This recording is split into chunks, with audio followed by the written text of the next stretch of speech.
Hoy quiero contarte acerca de dos libros de la Biblia que son muy interesantes. En ellos se nos cuenta la historia de los dos primeros reyes de Israel, Saúl y David.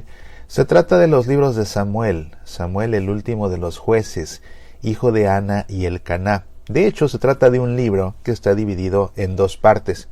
En el primero de ellos, Samuel tiene un papel mucho más protagónico, ubicándose en una fase crítica de la historia de Israel, en la transición de una conducción más bien informal por parte de los jueces a la época del reinado, que comenzó aproximadamente 1000 años antes de Cristo. A pesar de que Samuel advierte al pueblo en nombre de Dios de los peligros de la monarquía, el pueblo insiste en el deseo de tener un rey, deseo que Samuel cumple en contra de su propia convicción.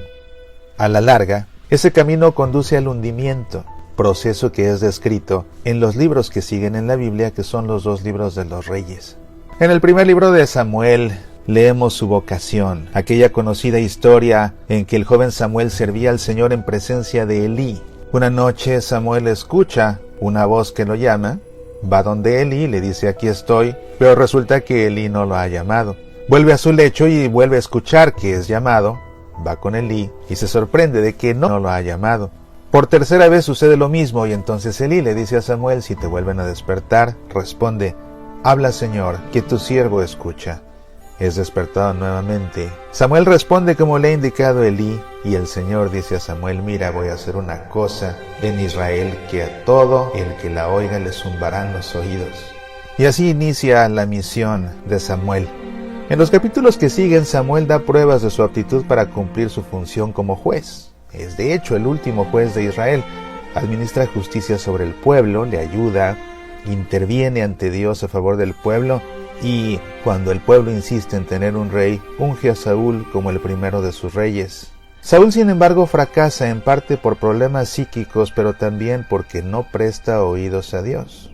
Dios elige por eso a un nuevo rey. Se trata de David, quien siendo todavía un muchacho, interviene en una batalla entre Israel y los filisteos. Los filisteos envían por delante a su gigante Goliat, contra quien nadie se atreve a luchar. El joven David, sin embargo, se le enfrenta y lanzándole una piedra con su honda, acierta a golpearlo en la frente, derrotándolo.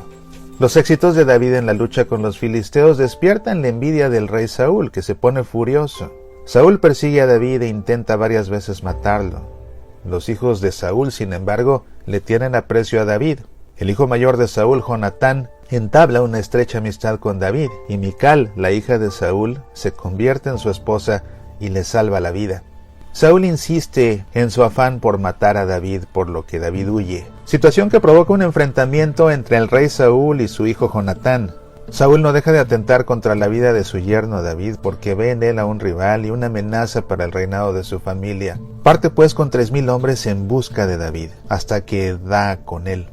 Entra Saúl en una cueva, y resulta que en esa cueva, por coincidencia, se encuentra David, junto con algunos de sus hombres. Cuando descubren que Saúl se encuentra en esa cueva, notan también que David tendría ventaja sobre él, dado que Saúl estaba solo y David acompañado por sus hombres, por lo que le dicen: este es el día en el que el Señor te dice: yo pongo a tu enemigo en tus manos, tú lo tratarás como mejor te parezca.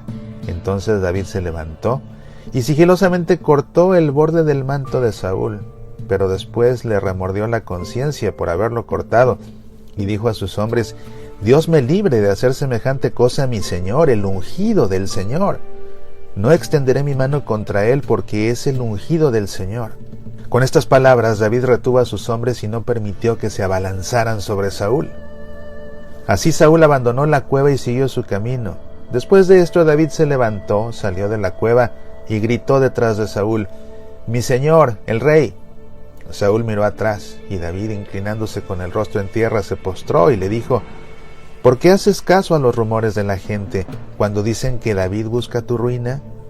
Hoy has visto con tus propios ojos que el Señor te puso en mis manos dentro de la cueva. Aquí se habló de matarte, pero yo tuve compasión de ti y dije: no extenderé mi mano contra mi Señor, porque es el ungido del Señor. Saúl se conmueve con las palabras de David y rompe en sollozos, para después decir a David: la justicia está de tu parte, no de la mía, porque tú me has tratado bien y yo te he tratado mal. Ahora sé muy bien que tú serás el rey y que la realeza sobre Israel se mantendrá firme en tus manos.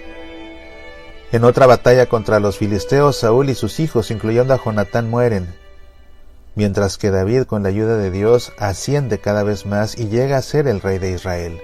En gratitud, David quiere construirle a Dios una casa. En el segundo libro de Samuel, encontramos a David haciendo oración y buscando la cercanía con Dios. Dios le promete una dinastía que regirá a Israel eternamente. Estas promesas son centrales en la historia de la Biblia porque muchos otros pasajes hacen referencia a ellas.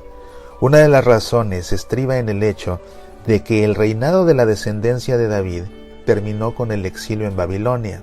Así surgió la idea del ungido de Dios, el Mesías de la casa de David. En este sentido designa el Nuevo Testamento a Jesús como el Hijo de David. Sin embargo, a pesar de que David está unido a Dios y tiene mucho éxito, se deja seducir por el gran poder que ha adquirido.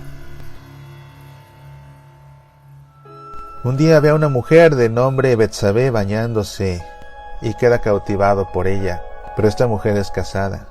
Para deshacerse de su esposo, Urías, lo coloca al frente del ejército en una batalla para que sea de los primeros en morir.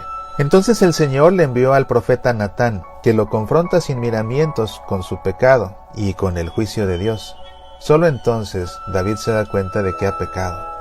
El rey David sufre un profundo arrepentimiento y busca de nuevo la relación con Dios. Duerme en el suelo por una semana y al mismo tiempo ayuna, y finalmente se vuelve comprensivo. Betsabé había quedado encinta de David en contra de su voluntad y además había perdido a su primer hijo por culpa de David. Por eso Dios le tiene un cariño especial a su segundo hijo, Salomón, que será el tercero de los reyes, el más sabio y el más rico de toda la historia. Los relatos de los libros de Samuel se cuentan entre los más vivaces y cautivantes de la Biblia. Estas historias nos muestran cómo los hombres luchan en la fe con sus faltas y debilidades y cómo, a pesar de todo, Dios camina siempre con ellos.